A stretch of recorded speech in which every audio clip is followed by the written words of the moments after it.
ব্যক্ত করবো, ভাষায় বুঝতে পারছি না। আমি প্রথমে ধন্যবাদ জানাই গণমান পৌরসভার প্রশাসককে। উনি দায়িত্ব নেওয়ার পর থেকে আমরা দেখতেছি অনেক কাজ উনি পৌরসভা জুড়ে করতেছেন। পরিচ্ছন্নতা অভিযান থেকে শুরু করে বিভিন্ন কাজ তিনি করে যাচ্ছেন। এবং ইদানিং আমরা দেখেছি কিছুদিন আগে একটা পৌরসভাতে একটা মেধাবৃত্তি উনি আয়োজন করেছেন, সেটা অবশ্যই প্রশংসনীয়। সর্বশেষ আজকে যে যারা কৃতি ছাত্রী তাদেরকে নিয়ে করতেছে, ওনাকে অনেক ধন্যবাদ পাওয়ার যোগ্য।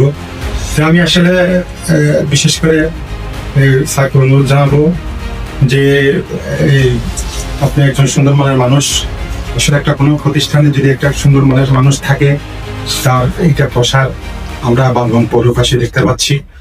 তো আমি বিশেষ করে আসলে বলতে চাচ্ছি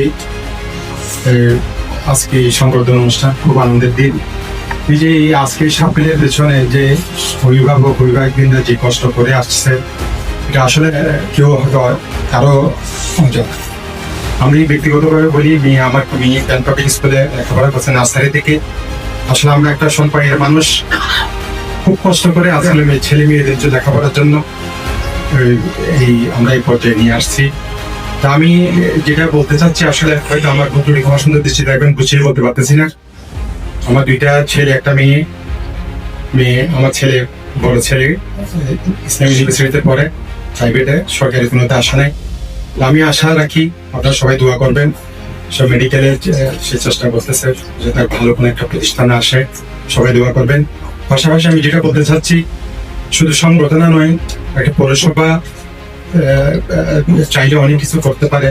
যারা যে শিক্ষার্থীরা আছে, পরবর্তীতে যদি কোনো তাদের খোঁজ খবর নিয়ে এরকম যোগাযোগ রেখে তাদের যদি কোনো আর্থিক সহযোগিতা করা যায়, সেটা আমার কথায় বলবো না। আমি যদি অনেক শিক্ষার্থী আছে হয়তো অনেকে আসতে পারে না, লজ্জায় আসতে পারে না, বলে না, তো সেরকম যদি আমাদের কোনো চিন্তাধারা থাকে সেটা একটু মাথায় রাখার জন্য আমি বিশেষ করে জানাবো। আসলে বিশেষ করে সবাইকে ধন্যবাদ জানাচ্ছি, আমাদেরকে এখানে আনার জন্য ধন্যবাদ জানাচ্ছি। বিশেষ করে আজকের এই অনুষ্ঠান যারা আয়োজন করেছেন সবাইকে ধন্যবাদ জানিয়ে আমার পূর্ববর্তী শেষ করছি। ধন্যবাদ সবাইকে। ধন্যবাদ আলম ভাইকে তার এই মনের অভিব্যক্তি প্রকাশ করেছে।